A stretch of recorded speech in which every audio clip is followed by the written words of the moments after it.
There are a lot of different drive modes on the OM-1, but I find that I use the same one for almost all my work with birds and wildlife. I always tell people, never take just one shot of anything. Your chances of getting what you want go up by a factor of 5 if you take 5 shots. On the other hand, if you take 10 shots, your chances, in my experience, still only go up by a factor of 5. 20 shots? That gives you 5 possibles, 1 you really want, and 15 wasted shots. It goes on from there. So choosing a drive mode, for me, is a matter as much of limiting wasted shots as it is of getting the shot I want.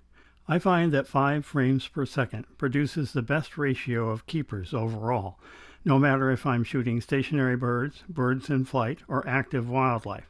And 5 frames per second captures nice action sequences with enough time between shots so that the positions in the frame and the postures of the subject have time to change. 5 shots per second makes a sequence with no duplicates. 10 or 25 frames per second leaves you with lots of close duplicates in most situations. The OM-1 has all kinds of high-speed shooting modes. I don't use any of them. For one thing, in the high-speed modes, it's way too easy to get so far ahead of yourself and of the camera that you can tie the camera up for valuable seconds at a time when it's busy writing the card after a burst of 50 or 100 shots. And it's very easy to shoot off 100 shots at 25 frames per second. Easier still at 50 frames per second. One of the things you cannot do while the camera is writing the card is to change custom modes. So if you're shooting birds in flight and something happens on the ground that you want to catch, you can't just go back to bird mode until the camera finishes writing all your BIF shots to card. I've been caught out that way more than once. Therefore, on page 7 of the camera menus, I set drive mode to silent sequential, and under the sequential shooting settings just below it, I set silent sequential to 5 frames per second. This is a tricky one.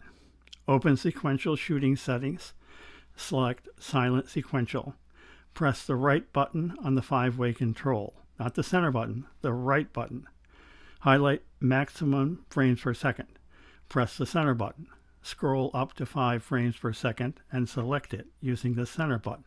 Now back out to the main menu.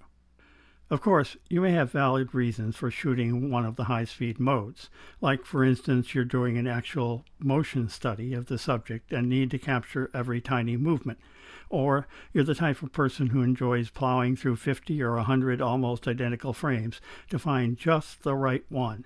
More power to you. The OM-1 can do that. The OM-1 also has Pro Capture, which is designed to help you with very active subjects.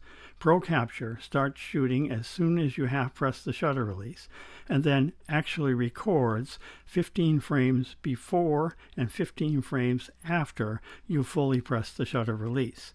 The 15 is, I think, adjustable. Yep, it records what was happening before you got the shutter button all the way down.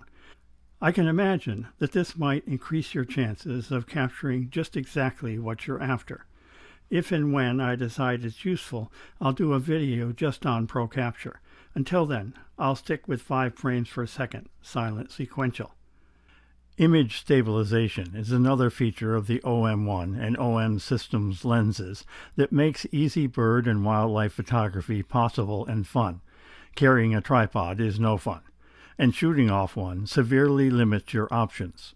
The OM-1 has in-camera stabilization using the sensor to stabilize the image, and most OM system lenses have built-in optical image stabilization, which uses moving elements in the lens to stabilize the image. In-camera stabilization works with any OM systems lens and many third-party lenses. But combined with the image stabilization on the OM Pro Series lenses, it can provide up to 8 stops of stabilization. That means that you can shoot at much slower shutter speeds and much lower ISO than you could otherwise without a tripod. And you can shoot active wildlife in situations where a tripod would simply be impossible. Even with non-Pro Series OM system lenses, like my ED 100 to 400 mm zoom, the OM-1 will automatically choose the best combination of in-body and lens stabilization to give me 4 stops of stabilization. I have no problem hand-holding the zoom at 800 mm equivalent. To engage stabilization, go to Camera menu page 8. Set the camera image stabilizer to SIS Auto.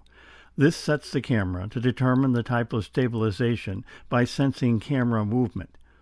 Set Sequential Image Stabilizer to IS Priority so that your camera will slow down your frame rate rather than sacrificing stabilization. Set Half Press Image Stabilizer to On so that stabilization kicks in when you half press the shutter release. This makes framing telephoto shots much easier. Set Handheld Assistant to On. Set IS Priority to Off, unless you are using a non-OM systems lens.